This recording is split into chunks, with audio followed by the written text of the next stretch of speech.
नमस्कार दोस्तों। आज हम अध्याय 3 पढ़ रहे हैं, जिनमें राजस्थान के प्रमुख किसान आंदोलन है।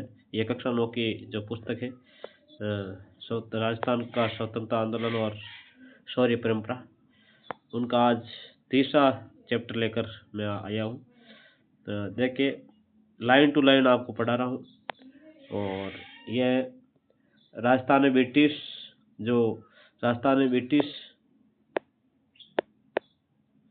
ब्रिटिश आधिपत्य की स्थापना के पश्चात आर्थिक एवं सामाजिक परिस्थितियों में परिवर्तन आया। शासक अंग्रेज इस संरक्षण के कारण स्वयं को सुरक्षित मानने लगे और अपनी किसान जनता के प्रति निरंकुश हो गए, क्योंकि उन्हें ये पता था कि हमारे जो सेफ्टी है, वो सुरक्षा है, वो अंग्रेजों के जिम्मे है। तो अब हमें जनता से डरने का कोई जरूरत नहीं है। तो वो जनता पर क्या हो गए, निरंकुश हो गए, खासकर किसान जनता पर। साथ ही अंग्रेजों की नीतियों के कारण कुटीर उद्योग धंधे हैं तो वो बर्बाद हो गए। यानी अंग्रेजों की ऐसी नीतियाँ थी कि वो कच्चा माल यहाँ से सीधे ही अपने इंग्लैंड ले जाते थे। तो यहाँ पर जो छोटे छोटे कुटीर उद्योग यानी छोटे छोटे जो धंधे थे वो बंद हो गए, बर्बाद हो गए। और भूमि पर आश्रित जनसंख्या का प्रतिशत बढ़ने लगा है। यानी जो कृषि पर आश्रित थे वो जनसंख्या बढ़ने लगी, क्योंकि कुटीर जो उद्योग धंधे चौपट हो गए तो जनता करे तो करे क्या। इस प्रकार अब किसानों में असंतोष बढ़ता गया, जिसका परिणाम विभिन्न किसान आंदोलन के रूप में सामने आया। यानी अब किसान आंदोलन हुए थे। सबसे पहले और सबसे लंबा और सबसे आप कह सकते हो अनुशासित यानी अहिंसक आंदोलन है, वो बिजोलिया किसान आंदोलन है।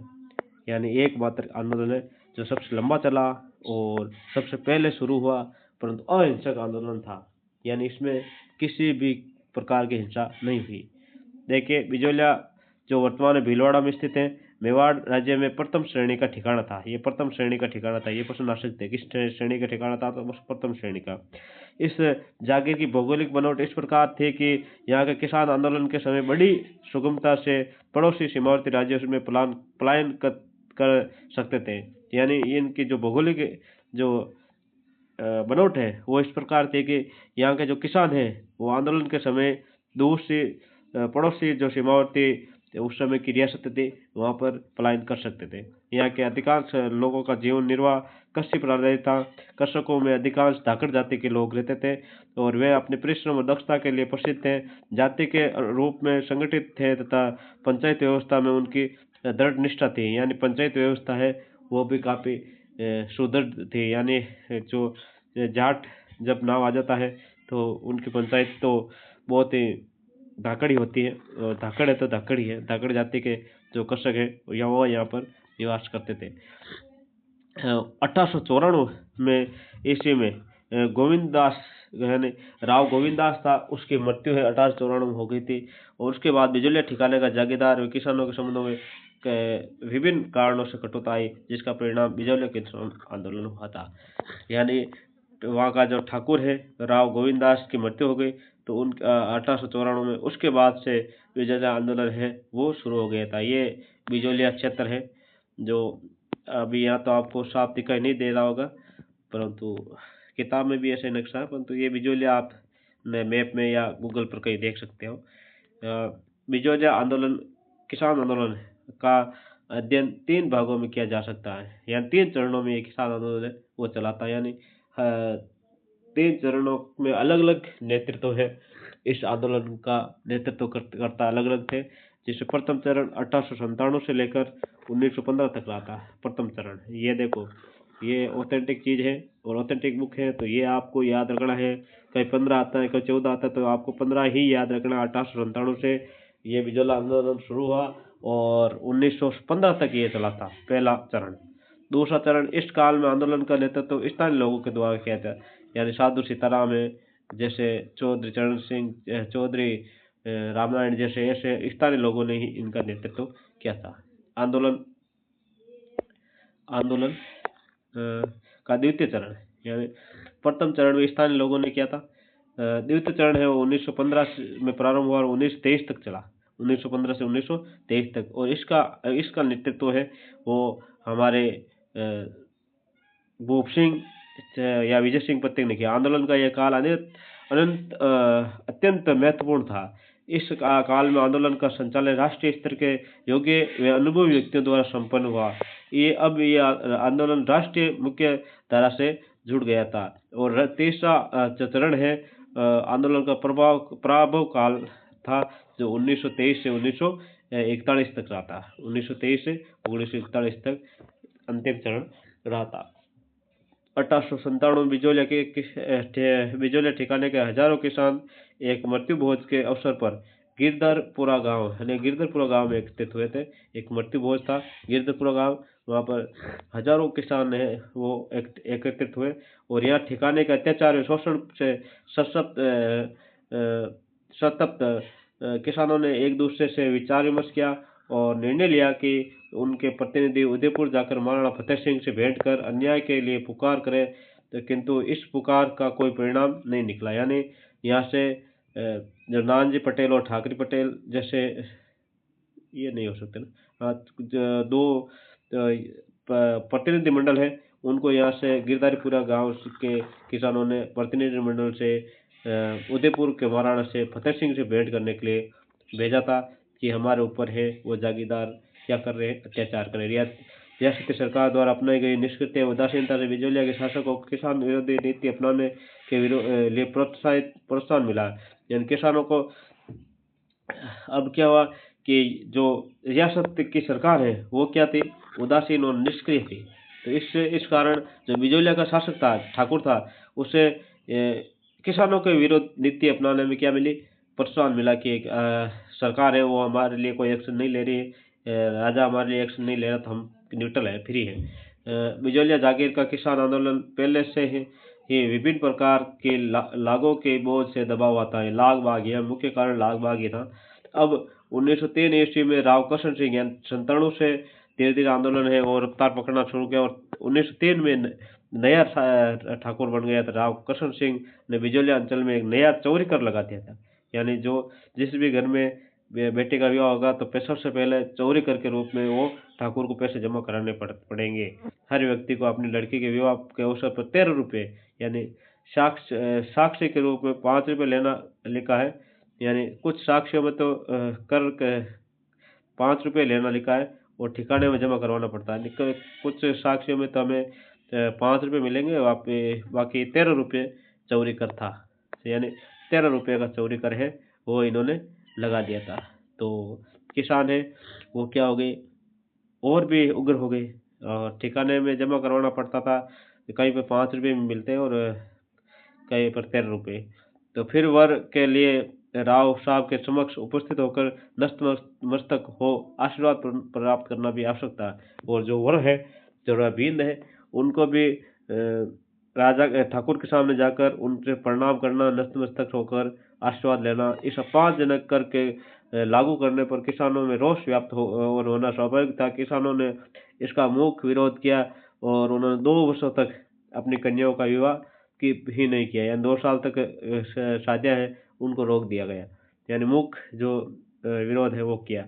इसके बाद राव ने कुछ नाम मात्र रियायत दी, किंतु संतुष्ट होने के बजाय किसानों को अपनी शक्ति का एहसास अवश्य हुआ। यानी थोड़ी सी रियायत जो ही किसानों को दी तो किसानों को पता चल गया कि जब हम कठोर होंगे तो ठाकुर अपने आप झुकेगा। तो उन्हें शक्ति मिल गई, यानी संगठित होकर लड़ने की जो ताकत है वो मिल गई थी। अब 1903 में कृष्ण सिंह ने चौरी लगा दिया और उनकी मृत्यु होने के बाद 1906 में उनकी मृत्यु हो गई। राव कृष्ण सिंह का देहांत हो गया और उसके स्थान पर उसका निकट का संबंधी पृथ्वी सिंह बिजोलिया का स्वामी बन गया।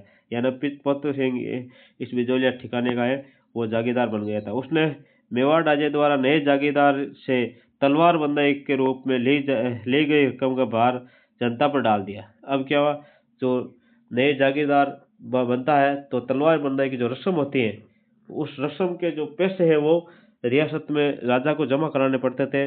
वो कौन कराता था, वो जागीरदार कराता था। परंतु अब ये तो तलवार बंदाई की जो रस्म के जो रकम है उनका भार है उन्होंने जनता पर डाल दिया। किसानों ने जब इसका विरोध किया तो स्थानीय शासक ने किसान आंदोलन से जुड़े व्यक्तियों के विरुद्ध शक्ति का रुख अपनाया और दमनकारी नीति का अनुसरण किया। यानी जो किसानों ने इसका विरोध किया तो जो स्थानीय जो किसान थे, मेन जो किसान नेता थे, उसे उनको उन्होंने वो सख्ती से पेश आए और दमनकारी नीति अपनानी शुरू कर दी स्थानीय शासकों ने। किंतु नेता साधु सीताराम दास को ठिकाने के पुस्तकालय से सेवा मुक्त कर दिया गया और इनमें से एक थे साधु सीताराम दास। उनको जो ठिकाने का पुस्तकालय में सेवा देते थे वहां से मुक्त कर दिया गया। अन्य किसान नेताओं को जेल में डाल दिया गया। वो जो दूसरे किसान नेता थे उन्हें जेल में डाल दिया गया। इस तरह से ये जो नींव है वो बिजली आंदोलन की रखी गई थी। 1914 में पृथ्वीराज का देहांत हो गया और उसका पुत्र केसरी सिंह अल्पवयस्क था, इसलिए जागीरी प्रशासन कोर्ट ऑफ वार्ड्स यानी महाराणा के नियंत्रण में चली गई। किंतु किसानों को फिर भी कोई खास फायदा नहीं हुआ, क्योंकि अब अधिकारी हैं वो शासन चलाने शुरू हो गए। उनका हालत है वो जस का तस थे।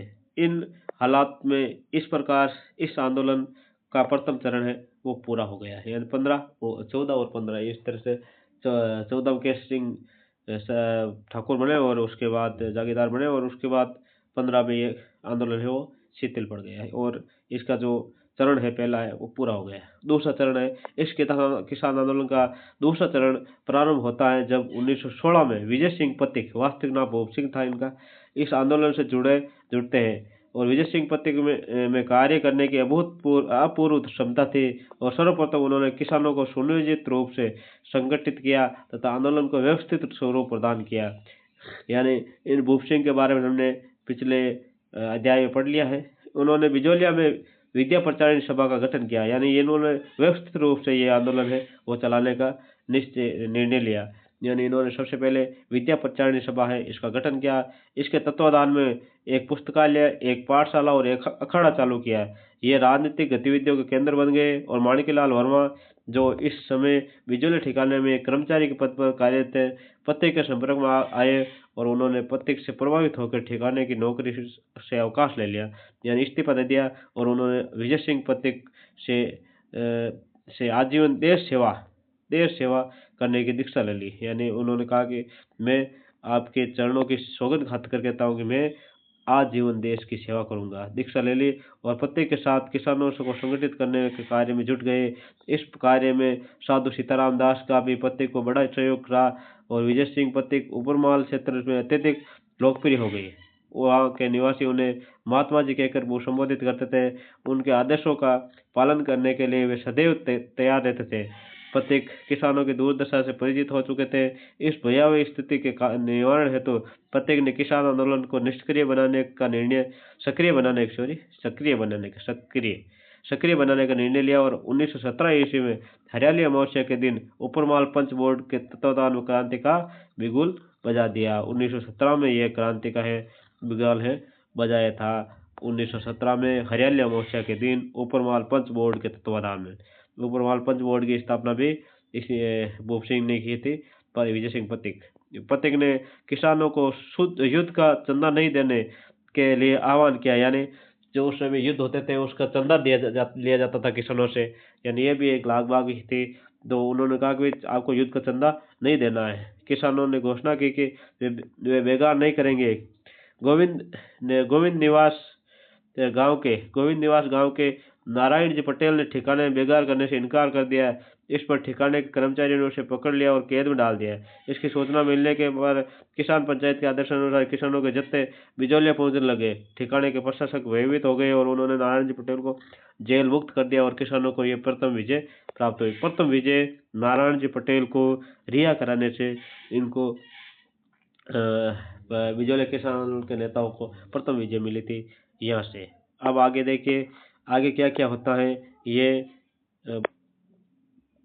पथिक जी ने अब क्या किया है प्रत्येक दिन विद्यालय किसान आंदोलन को राष्ट्रीय स्तर पर लाने व सहयोग दिलवाने के उद्देश्य से प्रताप समाचार पत्र, जिसके संपादक गणेश चंद्र शंकर विद्यार्थी से संपर्क किया और उन्होंने अपने पत्र में प्रताप में अपने पत्र, जो उस समय कानपुर से जो प्रकाशित होता था, प्रताप नामक पत्र, जो पूरे भारत में फेमस था उस समय का, बिजोलिया आंदोलन संबंधित समाचार देने के लिए एक स्थायी स्तंभ के ही खोल दिया। यानी एक स्थायी जो कॉलम है वो हर रोज उस अखबार में देना शुरू कर दिया है, बिजोलिया किसान आंदोलन से संबंधित। इस प्रचार के फलस्वरूप देशवासियों का बिजोलिया किसान आंदोलन की ओर ध्यान आकर्षित हुआ। इस तरह से जो देशवासी थे उन्होंने कहा कि बिजोलिया किसान आंदोलन किसानों पर इतना अत्याचार कर रहे हैं, वहाँ के जो ठिकाने के जागीरदार है, तो उनका ध्यान है वो इस ओर आकर्षित हुआ। महात्मा गांधी ने बिजोलिया किसान आंदोलन से संबंधित जानकारी प्राप्त करने के उद्देश्य से पथिक को बम्बई आमंत्रित किया। यानी पथिक को बम्बई बुलाया था महात्मा गांधी ने, यानी बिजोलिया किसान आंदोलन से संबंधित जानकारी लेने के लिए। पथिक ने बिजोलिया के किसानों पर किए गए जा रहे अत्याचारों का विवरण गांधी जी के समक्ष प्रस्तुत किया, जिससे गांधी जी प्रभावित हुए। गांधी जी ने अपने निजी सचिव महादेव देसाई को उपरमाल के किसानों की स्थिति की जांच करने बिजोलिया भेजा था।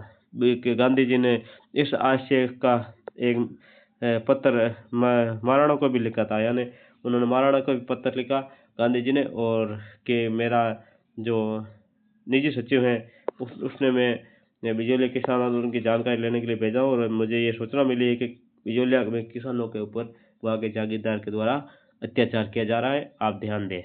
गांधी जी ने बिजोलिया किसान आंदोलन के प्रति नैतिक समर्थन दिया था। यानी उन्होंने अपने नैतिक समर्थन है वो बिजोलिया किसान आंदोलन को दिया था। प्रारंभ में ब्रिटिश सरकार बिजोलिया के आंदोलनकारी किसानों को रियायत देने के पक्ष में नहीं थी। यानी प्रारंभ में तो जो अंग्रेज सरकार थी तो बिजोलिया को किसानों को रियायत देने के पक्ष में नहीं थी। सने सने स्थिति में परिवर्तन आने लगा, और अगस्त 1920 को 1920 ये 1920 है, अगस्त 1920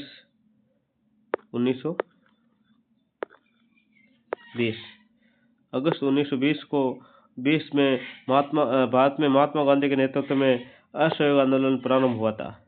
1920 में असहयोग आंदोलन प्रारंभ हुआ था, बिल्कुल हुआ प्रारंभ अगस्त में, और 1921 में भयंकर रूप ले चुका था। 1922 में चोरा चोरी कांड हुआ था, जो इस तरह से 21 में ये भयंकर रूप ले लिया महात्मा गांधी का असहयोग आंदोलन ने।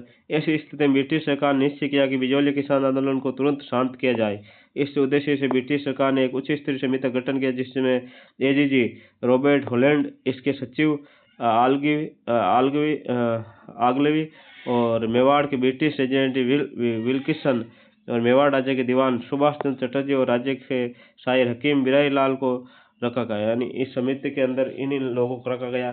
तो यह पूछा जा सकता है कि जो उच्च स्तरीय समिति है ब्रिटिश सरकार के द्वारा बिजोलिया आंदोलन से संबंधित जांच से संबंधित गठित की थी, उन कौन कौन से सदस्य थे। तो एक तो रॉबर्ट हॉलैंड जो एजीजी था उस समय का तत्कालीन, और उसका सचिव यानी हॉलैंड का सचिव, एजीजी का अलगवी, और इसके अलावा मेवाड़ के ब्रिटिश रेजिडेंट यानी ब्रिटिश का जो आप कह सकते हो इस तरह से पिया कह सकते हो, यानी चमचा भी कहते हैं जिसमें हमारे राजस्थानी भाषा में, मेवाड़ ब्रिटिश रेजिडेंट विल्किसन और मेवाड़ राज्य के दीवान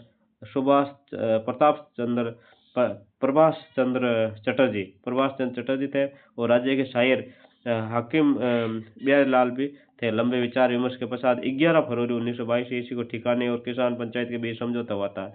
यानी फरवरी में ही चोरा चोरी कांड हुआ था, और 11 फरवरी 1922 को ठिकाने और किसान पंचायत के बीच में समझौता हो गया था। और एजीजी हॉलैंड ने किसानों के पक्ष में औचित्य को स्वीकार किया। हॉलैंड ने कहा भी किसानों के ऊपर अत्याचार हो रहा है। समझौते के अनुसार किसानों को अनेक रियायतें दी गई। लगभग 35 लाख बागें हैं वो 1922 में समाप्त कर दी गई 11 फरवरी 1922 को। ये किसानों की एक और जीत थी। इस प्रकार 1922 में किसान आंदोलन है वो असहयोग आंदोलन के साथ समाप्त हुआ। असहयोग आंदोलन समाप्त होते ही एजीजी ने किसानों के साथ हुए समझौते के प्रति उदासीन हो गए। यानी एजीजी है वो जो ही असहयोग आंदोलन है पूरा समाप्त हो गया, तो उसके बिजोलिया समझौता हुआ था उसको उसके प्रति भी वो क्या हो गए, उदासीन हो गए, क्योंकि उन्हें पता था कि अब हम क्या है, फ्री हैं। बिजौलिया के जागीरदार ने समझौते का उल्लंघन करते हुए किसानों पर पुनः नई लागें लगा दी, या समझौते का उल्लंघन करते हुए नई लागें लगा दी और लगान का मांग भी बढ़ा दिया, यानी अब लगानों की जो मांग है ऊंची कर दी गई। 1923 से 26 का समय किसानों ने बड़ी तकलीफ से गुजारा, यानी 1900 ये 3 साल हैं वो बहुत टेढ़े थे किसानों के लिए, क्योंकि इस समय जो किसान आंदोलन है वो क्या मंद पड़ गया था। तकलीफ से गुजारा। मार्च 1927 में किसान पंचायत हुई, जिसमें रामनारायण चौधरी और माणिकलाल वर्मा भी उपस्थित हुए। प्रत्येक ने किसानों को बारानी भूमि छोड़ने तथा अहिंसात्मक साधनों से आंदोलन जारी रखने का सुझाव दिया, किंतु प्रयोग असफल रहा। यानी प्रत्येक ने कहा कि आप क्या करो, जो बरसाती भूमि है जहाँ पर बरसात के दिनों में ही कृषि की जाती है, उस जमीन को आप छोड़ दो, और इसके अलावा आप अहिंसात्मक साधनों का क्या करो, उपयोग करो, ताकि और असहिंसक साधनों से इस आंदोलन को जारी रखो। ये सुझाव दिया, परंतु ये प्रयोग है वो असफल हो गए, क्योंकि 20 जुलाई 1931 से वो सेठ जमनालाल बजाज ने उदयपुर में महाराणा तथा सर सुखदेव प्रसाद से व्यापक विचार विमर्श किया। यानी सेठ जमनालाल बजाज ने 20 जुलाई 1931 को क्या किया, उदयपुर के महाराणा तथा सुखदेव प्रसाद से व्यापक विचार विमर्श किया, जिसके फलस्वरूप समझौता हो गया। यानी इस प्रकार समझौता भी हो गया। हालांकि उदयपुर ने इसका पालन नहीं किया, किंतु जब मेवाड़ प्रजामंडल आंदोलन व्यापक प्रसार प्रसार हो रहा था, तो इस भय से कि किसान प्रजामंडल से न जुड़ जाए, कुछ पहल आवश्यक की थी। 1941 ईस्वी मेवाड़ के दीवान टी विजय राघवाचार्य ने राजस्व मंत्री डॉक्टर मोहन सिंह मेहता को बिजौलिया भेजा, जिन्होंने किसान नेताओं व अन्य नेताओं से बातचीत कर किसानों की समस्या का समाधान करवाया और किसानों को उनकी जमीनें वापस दे दी। इस प्रकार ये आंदोलन है वो समाप्त हो गया था। 1941 में ये आंदोलन समाप्त हुआ, और आंदोलन जब समाप्त हुआ उस समय मेवाड़ का दीवान था टी विजय राघवाचार्य और मंत्री था मोहन सिंह मेहता। और जो मेवाड़ का उस समय का राजा कौन था, ये आप कमेंट में मुझे बताइए। अब आ गया है बेगू किसान आंदोलन। 1941 में राजा कौन था, यह आपको कमेंट बताना है मेवाड़ का उस समय का। बेगू किसान आंदोलन 1921 में सबसे कम समय तक, यानी लगभग 4-5 साल तक चला था बेगू किसान। 1921 में ये आंदोलन है शुरुआत। बिजौलिया आंदोलन से प्रेरणा पाकर मेवाड़ में किसानों ने भी अनावश्यक अत्यधिक करो लाग बाग बेगार सामंती जुल्मों के विरुद्ध रामनारायण चौधरी के नेतृत्व में 1921 में आंदोलन शुरू हुआ। बेगू के किसान 1921 में मेनाल के भैरवकुंड नामक स्थान पर एकत्रित हुए। वह जो बिजौलिया का किसान आंदोलन शुरुआत हुआ वो कहाँ से हुआ, वो किस गांव से हुआ, गिरधारीपुरा गांव से हुआ था, एक मृत्यु भोज पर। और ये कहाँ से हुआ, 1921 में मेनाल के भैरवकुंड नामक स्थान पर, मेनाल के भैरवकुंड नाम के स्थान पर ये बेगू के किसान सम्मिलित हुए बेगू ठिकाने के। और सामंती दमन चक्र चल रहा था, सामंती दमन चक्र चलता रहा। 1923 ईस्वी में किसानों के प्रमुख रूपाजी और कृपाजी धाकड़ सेना की गोलीबारी में शहीद हो गए थे, लेकिन किसानों ने अपनी मांगों के लिए जूझते रहे। यद्यपि बेगू के ठिकानेदार ने कष्टों से समझौता करने का प्रयास किया, लेकिन उसे अमान्य कर बेगू आंदोलन को बुरी तरह कुचल दिया। यानी बेगू का जो ठिकानेदार था, उन्होंने जो मेवाड़ के राजा के साथ मिलकर एक समझौता किया, जिसे ब्रिटिश सरकार ने बोल्शेविक समझौता करार दे दिया गया और उसे रद्द कर दिया गया था। किंतु मेवाड़ सरकार आंदोलन को दबा नहीं सकी और बेगू के ठाकुर अमनु सिंह और राजस्थान सेवा संघ के मध्य समझौता हुआ, जिसे बोल्शेविक समझौता कहा जाता है। ये बोल्शेविक समझौता जिसे अंग्रेजों ने मानने से इनकार कर दिया था। अमनु सिंह यानी जो बेगू का ठाकुर था और राजस्थान सेवा संघ के मध्य समझौता हुआ था, उसी से इन्होंने मानने से इनकार कर दिया। अब हम पढ़ रहे हैं भरतपुर का किसान आंदोलन। भरतपुर राज्य में किसानों की दशा अच्छी थी। यहाँ 95% भूमि सीधे राज्य के नियंत्रण में थी, और यहाँ जो ठाकर हैं, ठाकर ठीक रकम थे। तो ठाकर जब यहाँ पर नहीं थे, तो जागीरदार नहीं थे, तो सीधी 95% भूमि है वो सीधी सरकार के अंडर में थी। तो किसान है वो कर है सीधे सरकार को ही देते थे। यहाँ 5 जातियाँ ब्राह्मण, जाट, गुजर, अर एवं मेव कमोबेश समान हैसियत रखते थे। यानी ये तुलनात्मक रूप से लगभग समान मान सकते हो आप 5 जातियों को। भरतपुर राज्य में 1931 में नया भू बंदोबस्त लागू किया, जिससे भू राजस्व में वृद्धि हो गई। भू राजस्व अधिकारी लंबरदारों ने इस बढ़े हुए भू राजस्व के विरोध में आंदोलन किया था। जब राज्य ने इसको और कोई ध्यान नहीं दिया तो 23 नवंबर 1931 को भोजी लंबरदार के नेतृत्व में 500 किसान भरतपुर में एकत्रित हुए। भोजी लंबरदार ने राज्य के विरुद्ध भड़काऊ भाषण दिया। नवंबर 1931 में भोजी लंबरदार को गिरफ्तार कर लिया, जिससे यह आंदोलन है वो समाप्त हो गया। यानी भरतपुर किसान आंदोलन का नेतृत्व भोजी लंबरदार ने किया था। किसने किया? भोजी लंबरदार ने 23 नवंबर 1931 को ये नेतृत्व किया था। यह आंदोलन शुरू हुआ था और भोजी लंबरदार को जो ही गिरफ्तार किया गया तो ये आंदोलन अपने आप समाप्त हो गया था। अब है मेव किसान आंदोलन। अलवर भरतपुर क्षेत्र के मोहम्मद हादी ने 1932 में अंजुमन खादिम उल इस्लाम नामक संस्था स्थापित कर मेव किसान आंदोलन को संगठित रूप दे दिया और अलवर के मेव किसान आंदोलन का नेतृत्व गुड़गांव के चौधरी यासीन खान ने किया था। यासीन खान ने इसका नेतृत्व किया था और इसके नेतृत्व में किसानों ने खरीफ फसल का लगान देना बंद कर दिया। राज्य सरकार ने मेवों को संतुष्ट करने के लिए काउंसिल में एक मुस्लिम सदस्य खान बहादुर काजी अजीजुद्दीन बिलग्रामी को सम्मिलित किया। इसके बावजूद आंदोलन ने केवल तेज हुआ बल्कि उग्र भी हो गया। 1937 में मिस्टर बिलग्रामी, जो ये अजीजुद्दीन बिलग्रामी है, काजी के मातहत मेव संकट की जांच हेतु एक विशेष समिति का गठन किया। यानी जो मेव संकट है, ये मेव किसान आंदोलन क्यों हो रहा है, इसकी जांच के लिए बिलग्रामी की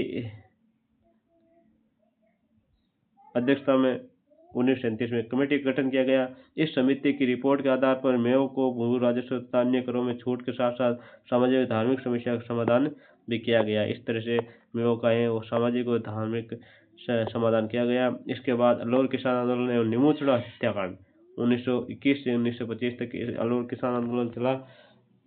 तो यहाँ पर निमुचड़ा हत्याकांड हुआ था। अलवर रियासत में जंगली सुअरों, यानी जो जंगली सुअर हैं वो क्या कर रहे थे? जंगली सुअर जो फसलों को नुकसान पहुंचा रहे थे। जंगली सुअर अनाज खिलाकर रोदों में पाला जाता था, यानी जंगली सुअरों को अनाज खिलाकर पाला जाता था उस समय। तो उनको ये सुअर किसानों की खड़ी फसल बर्बाद कर देते थे। उनको मारने पर रियासत सरकार ने पाबंदी लगा दी थी।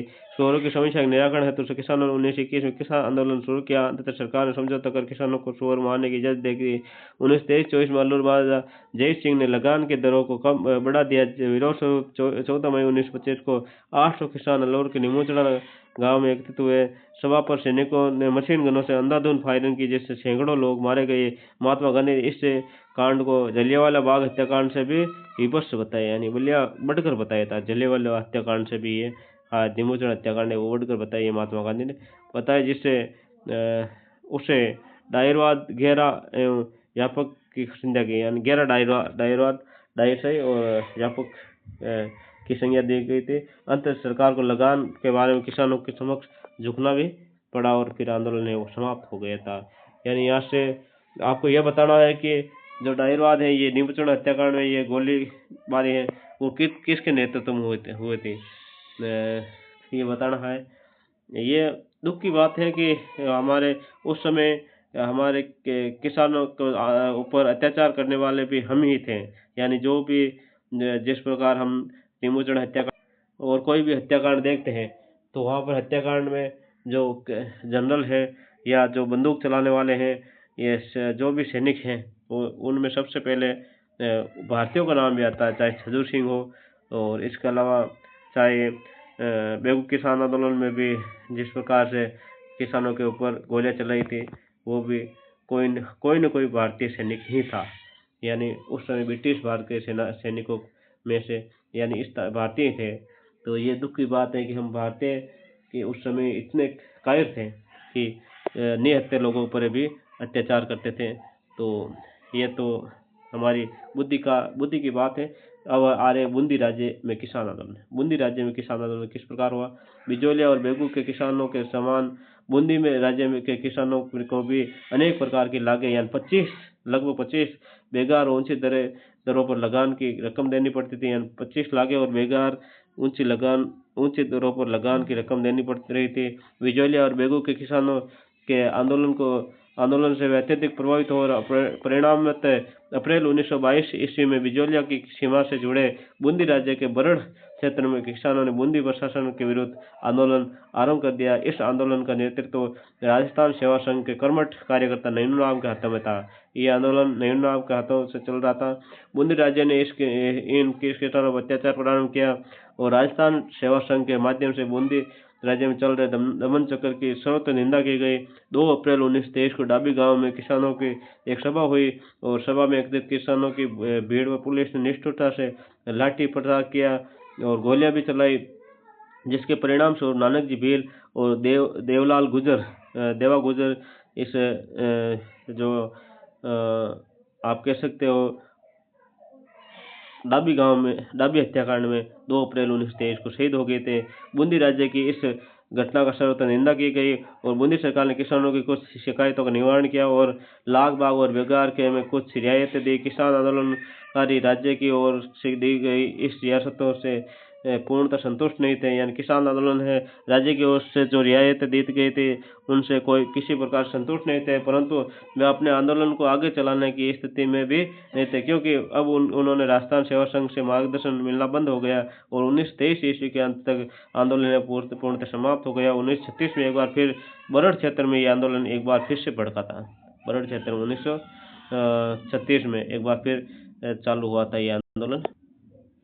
तो इस तरह से बूंदी आंदोलन 1936 में फिर शुरू हुआ और 5 अक्टूबर 1936 को हिंडोली में स्थित हुंडेश्वर महादेव के मंदिर में 90 गांव के गुजर मीणा किसानों के नेतृत्व के 500 प्रतिनिधियों का एक विराट सम्मेलन हुआ, जहां उन्होंने एक मांग पत्र तैयार किया और उसे सरकार को प्रेषित किया। सरकार ने उनकी मांगों पर ध्यान नहीं दिया और किसानों ने राज्य के विरुद्ध आंदोलन छेड़ दिया, जो लंबे समय तक चला। अंततः सरकार ने चराई कर में कुछ छूट दी और युद्ध ऋण की वसूली में शक्ति का प्रयोग बंद कर दिया। आंदोलन के समय जिन किसानों को गिरफ्तार किया गया उन्हें छोड़ दिया गया और इस प्रकार यह आंदोलन समाप्त हो गया। यानी यह दूसरी बार है बूंदी जो किसान आंदोलन है वो 5 अक्टूबर 1936 में हिंडोली नामक स्थान से प्रारंभ हुआ था और पहले बार 2 अप्रैल 1900 कितने थे 2 अप्रैल 1922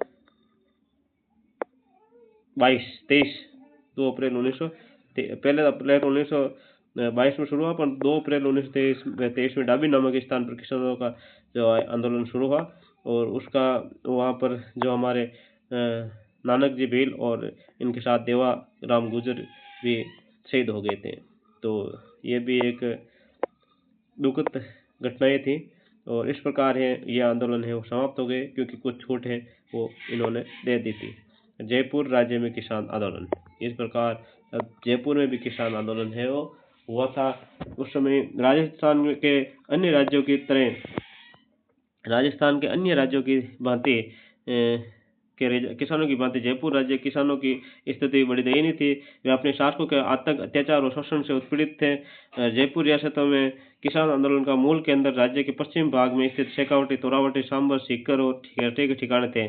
किसान आंदोलन का शीघ्र सीकर ठिकाने में हुआ था और 1922 में सीकर के नए राव राजा कल्याण सिंह ने भूमिकर में 25 से 50% की वृद्धि कर डबल कर दी। ये बहुत ही दुखद थे, यानी 50% की वृद्धि कर दी।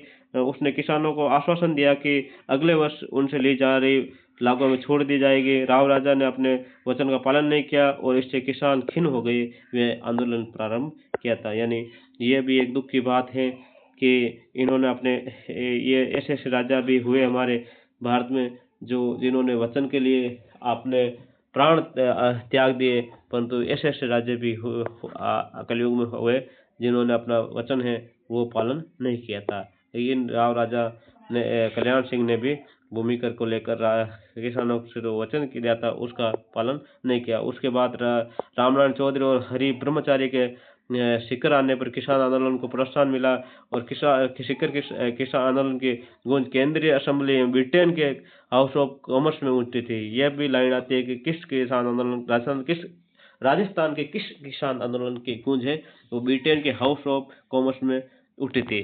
तो ये थे सीकर किसान आंदोलन। ब्रिटिश सरकार ने राव राजा को सलाह दी कि वे अपने ठिकानों में नियमित रूप से भूमि बंदोबस्त की व्यवस्था करें। राव राजा ने ठिकाने में भूमि बंदोबस्त करवाने से के पूर्व भूमि का सर्वेक्षण कराया, जिसमें छोटी जरीब का उपयोग किया गया। सीकर के राव राजा ने इजाफा के नाम पर बीघा भूमि पर 2 आना भूमि कर वर्दी कर दिए। इजाफा के नाम से एक और जो कर है वो लगा दिया, यानी ये आ सकता है कि इजाफा कर है वो कहाँ पर लगता था, तो शेखावटी में सीकर किस जो है ठिकाना वहाँ पर लगता था। और जो राव राजा कल्याण सिंह है उन्होंने लगाए, सर कल्याण सिंह, राव राजा कल्याण सिंह, हाँ राव राजा कल्याण सिंह ने लगाया था। यानी अब देखिए जरीब है, जरीब की लंबाई मामले को लेकर भूमि कर में की गई वृद्धि के कारण किसानों में पूर्ण असंतोष पड़ने लगा है, क्योंकि जरीब की लंबाई है वो कम कर दी गई, जिससे किसानों को और नुकसान होने लगा है, क्योंकि जो बीघे हैं वो कम जमीन और बीघे ज़्यादा बता रही है। अक्टूबर 1925 में जाट सभा का एक बगड़ है शेखावटी में एक अधिवेशन आयोजित हुआ, जिसमें राज्य और किस जागीरदारों द्वारा जाटों पर किए जा रहे सामाजिक और आर्थिक शोषण के विरुद्ध अभियान चलाने संबंधित कार्यक्रम की रूपरेखा तैयार करने का निर्णय लिया गया। जाट नेताओं ने शेखावटी के गांवों पर पहुंचकर कृषकों के साथ से संबंध स्थापित कर उन्हें ठिकानेदारों को भूमि लगान न देने के लिए समझाया। भरतपुर के जाट नेता देशराज ने सीकर शेखावटी की जात किसानों को अपने अधिकार के संघर्ष के करने के प्रेरित किया और उन्होंने एक नई चेतना दी थी। देशराज ठाकुर देशराज जाट नेता था, और इस तरह से जो है किसान आंदोलन ने वो सीकर में और भड़कना शुरू हो गया। यानी अब देखिए 1932 में वसंत पंचमी के अवसर पर्व के अवसर पर झुंझुनू में जाट महासभा के तत्वावधान भव्य समारोह हुआ। इस समारोह में 60,000 जाट किसानों ने भाग लिया, जिससे किसान आंदोलन को प्रोत्साहन मिला। और जाटों को संगठित करने के उद्देश्य से देशराज ने सितंबर 1933 में पलथाना में एक सभा का आयोजन करवाया था सितंबर 1933 में, जिसमें सीकर में एक महायज्ञ का करने का निर्णय भी लिया गया। राव राजा ने महायज्ञ के अध्यक्ष की सवारी के लिए हाथी देने से इनकार कर दिया, और यानी जो महायज्ञ का अध्यक्ष था उसको हाथी की सवारी देने के लिए राव राजा ने इनकार कर दिया, और किसानों और शासकों के बीच तनाव है वो उत्पन्न हो गया। इस प्रकार तनाव उत्पन्न हो गया। महायज्ञ के समय, महायज्ञ कब हुआ? जनवरी 1934 में किसानों द्वारा दिए जाने वाले भाषणों में ठिकाने की नीतियों की कटु आलोचना की गई, और इससे खिन्न होकर ठिकाने के राव राजा ने जाट सभा के सचिव चंद्रभान को गिरफ्तार कर लिया। सचिव था उसे गिरफ्तार कर लिया और 6 सप्ताह की जेल तथा 51 रुपये के जुर्माने का दंड दिया गया। जाटों ने इस आंदोलन का कड़ा विरोध किया। इसका कड़ा विरोध किया और सियोट के ठाकुर मान सिंह द्वारा सोतिया का बास नामक गांव में किसान महिलाओं के साथ किए गए दुर्व्यवहार के विरोध में 25 अप्रैल 1934 को जाट महिलाओं ने एक सम्मेलन आयोजित किया, जिसमें 10,000 स्त्रियों ने भाग लिया। यानी जो कटरातल सम्मेलन है वो 25 अप्रैल 1934 में किसके लिए किया? सोतिया के वास में जो मान सिंह ठाकुर, मानसू के सियोट के ठाकुर, उन्होंने जो महिलाओं के साथ दुर्व्यवहार किया था उसके विरोध में कटरातल सम्मेलन हुआ था 25 अप्रैल 1934 को, जिसकी अध्यक्षता किशोरी देवी ने किया थी, जिसकी अध्यक्षता रामनारायण चौधरी की पत्नी किशोरी देवी ने किया था। अप्रैल 1935 ईस्वी में सीकर ठिकाने का राजस्व अधिकारी पुलिस की सहायता से कुदन ग्राम में भूमि लगान वसूल करने पहुंचा। पुलिस को लेकर कुदन गांव में अप्रैल 1935 में जो लगान वसूल करने के लिए आया था, और इस तरह से कुदन हत्याकांड हो रहा था। उस समय जाट किसानों में हिंसा भड़क उठी और पुलिस ने गोलियां चला दी, जिससे 4 जाट मारे गए, 14 किसान घायल हो गए, और शहीद होने वाले किसानों में चेतराम जी, टिकूराम जी तथा लगभग 175 किसानों को गिरफ्तार कर लिया गया। इस हत्याकांड की गूंज ब्रिटिश संसद में भी सुनाई दी, जिससे मजबूर होकर जयपुर के महाराजा को इस ओर ध्यान देना पड़ा। और सीकर है, इनके लगभग सभी आंदोलन हैं, सीकर आंदोलन, शेखावटी आंदोलन है, उसकी गूंज वो ब्रिटिश असेंबली तक पहुंची थी। आतंककारी साधन अपनाने के बावजूद जाट आंदोलन को कुचला नहीं जा सका। अंततः सीकर ठिकाने को नियमित भू सर्वेक्षण तथा बंदोबस्त का कार्य आरंभ करना पड़ा तथा किसानों की कतिपय मांगों को स्वीकार करना पड़ा। इस आंदोलन के लिए किसानों को संगठित होने के लिए प्रेरणा देने वाली महिला धापी दादी थी। यानी धापी दादी ने इस जो कुदन कांड है, हत्याकांड है, उनके खिलाफ संगठित होकर आंदोलन करने की प्रेरणा है वो दापी दादी ने दी थी। दापी दादी ये शेखावटी किसान आंदोलन से संबंधित है। वहीं इस आंदोलन का नेतृत्व करने वाले प्रमुख किसान थे सरदार हरलाल हरलाल सिंह, नेतराम सिंह, जिनकी कुदन हत्याकांड में शहीद हो गए थे, परत सिंह गोठड़ा, पन्ने सिंह बाटड़ानाव और हरू सिंह पलथाना, गोरू सिंह कठराथल और ईश्वर सिंह भेरूपुरा, लेखराम कासवाली।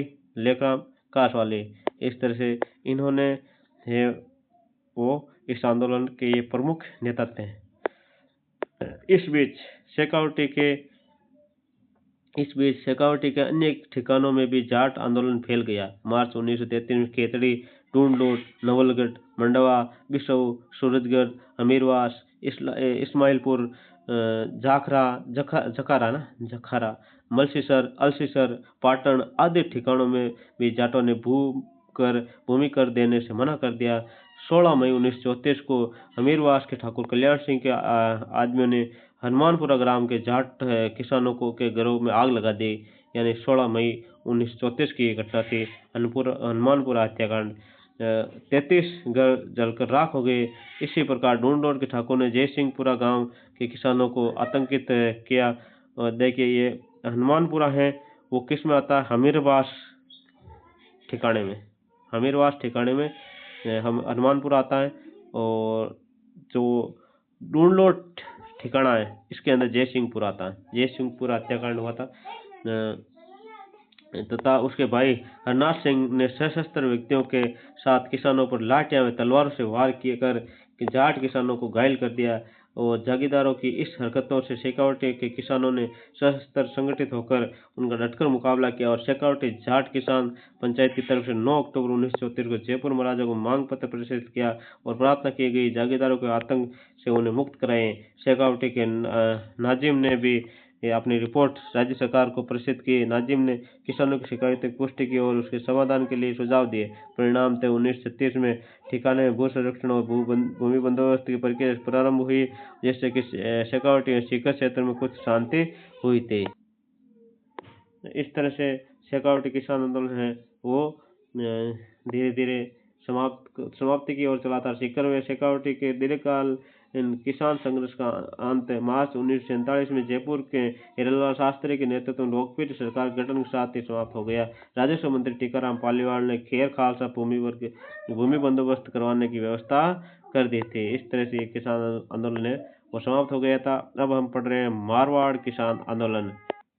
जयपुर राज्य के शेखावटी के जाट आंदोलन का प्रभाव मारवाड़ राज्य में डीडवाना, सांबर परगनों तथा शेखावटी से लगने वाले क्षेत्रों के जाटों पर पड़ा। मई 1938 में मारवाड़ लोक परिषद की स्थापना हुई थी। मई 1938 को मारवाड़ लोक परिषद की स्थापना हुई थी।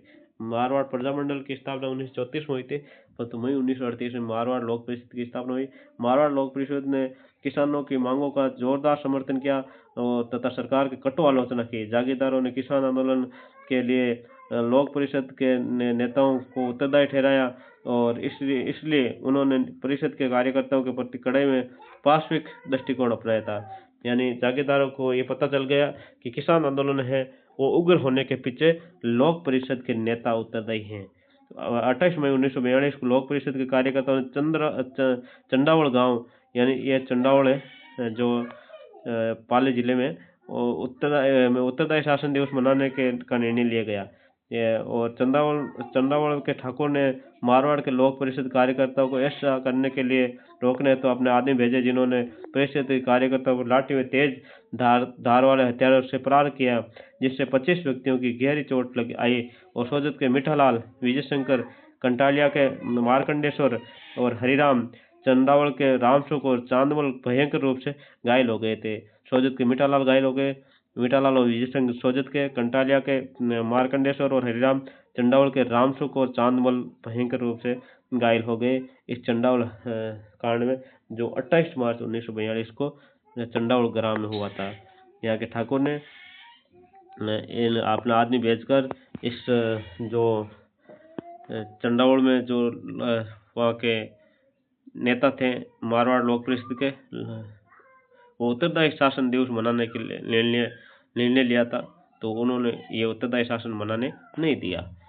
13 मार्च 1947 को डाबड़ा डीडवाड़ा परगटा गांव के किसान सभा और लोक परिषद की ओर से एक किसान सम्मेलन बुलाए गए। लोक परिषद के नेता मथुरादास माथुर, द्वारका प्रसाद पुरोहित, राधा किशन बोरा, किशन लाल शाह, नरसिंह कछवा और बंशीधर पुरोहित, हरिंदर कुमार चौधरी और CR चौपासनीवाला आदि भाग लेने डाबड़ा पहुंचे और वे स्थानीय नेता मोतीलाल चौधरी के निवास स्थान पर ठहरे थे।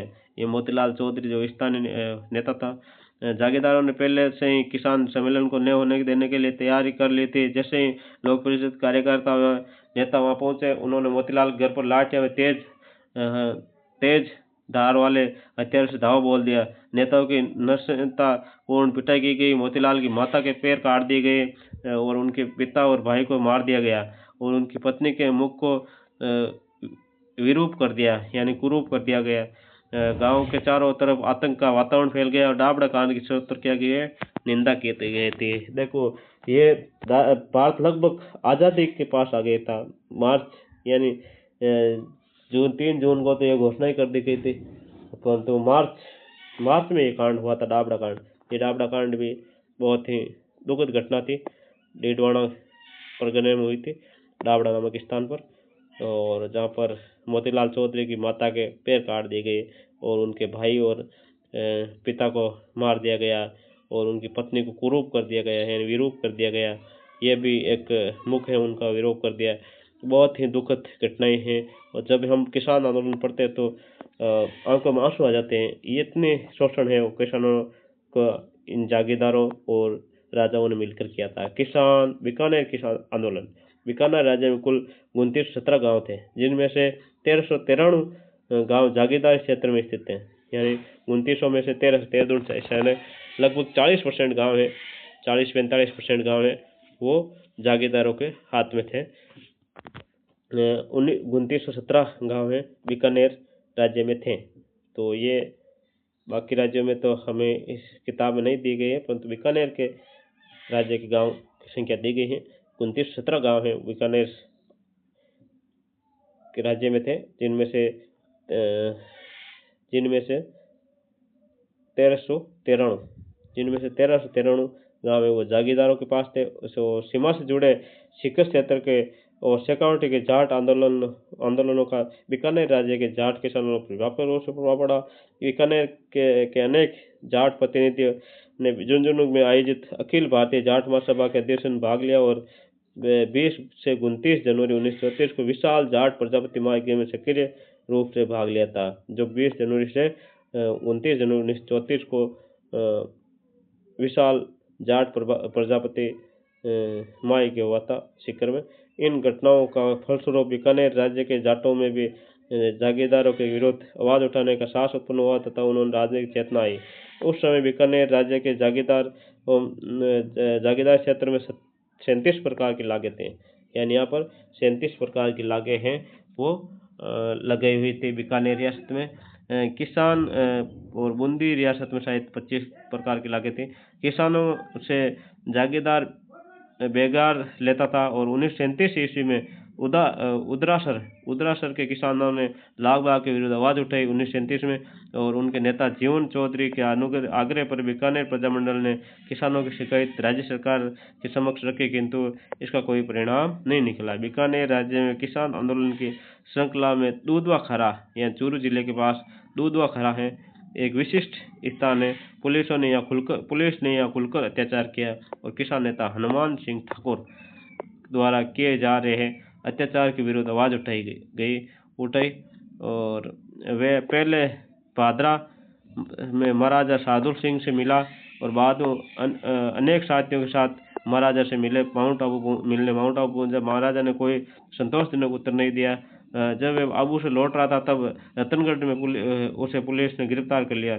जून 1945 को इन्हें गिरफ्तार कर लिया गया महाराजा शार्दुल सिंह के इशारों पर। तो ये शार्दुल सिंह कहा जाता है कि बीकानेर के नरेश शार्दुल सिंह है और बीकानेर के गंगा सिंह है, वो अच्छे शासक थे, परंतु जिस प्रकार हम किसानों के शोषण की कहानियाँ सुनते हैं और जो इतिहास देखते हैं तो ये राजा भी बहुत निर्दयी ही थे। यानी हनुमान सिंह पर देशद्रोह का मुकदमा चला दिया गया और हनुमान सिंह जो शिकायत लेकर आया था उनसे शार्दुल सिंह के पास, परंतु उनके ऊपर उल्टा मुकदमा टेक दिया गया। यानी हनुमान सिंह पर देशद्रोह का मुकदमा चलाया गया और उसे 5 वर्ष का कारावास दिया गया। उसने जेल में भूख हड़ताल कर दी। स्वास्थ्य खराब होने पर 10 अगस्त 1945 को हनुमान सिंह को जेल से मुक्त कर दिया गया।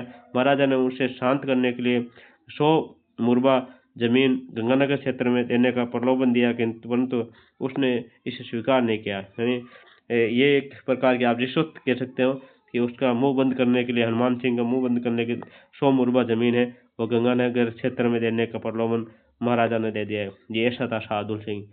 क्या क्या राजा था, इतना अत्याचारी और इतना शोषक और इतना भ्रष्टाचारी राजा था। जेल से मुक्त होकर भी वे लगातार संघर्ष करते रहे और 2 बार जेल की यात्रा की। अंततोगत्वा बीकानेर राज्य में लोकप्रिय सरकार की स्थापना हुई, तब उन्होंने जेल से मुक्त किया गया। 4 जनवरी 1949 को उन्हें मुक्त किया गया। यद्यपि दूध व हरा किसान आंदोलन सफल नहीं रहा, तथापि इससे राजनीतिक चेतना का संचार हुआ और किसानों में आत्मविश्वास जागृत हुआ। वे अत्याचारों के विरुद्ध आवाज उठाने लगे थे। यानी हालांकि दूध व हरा है वो पूरी तरह से सफल नहीं हुआ, परंतु फिर भी जन जागृति हुई थी।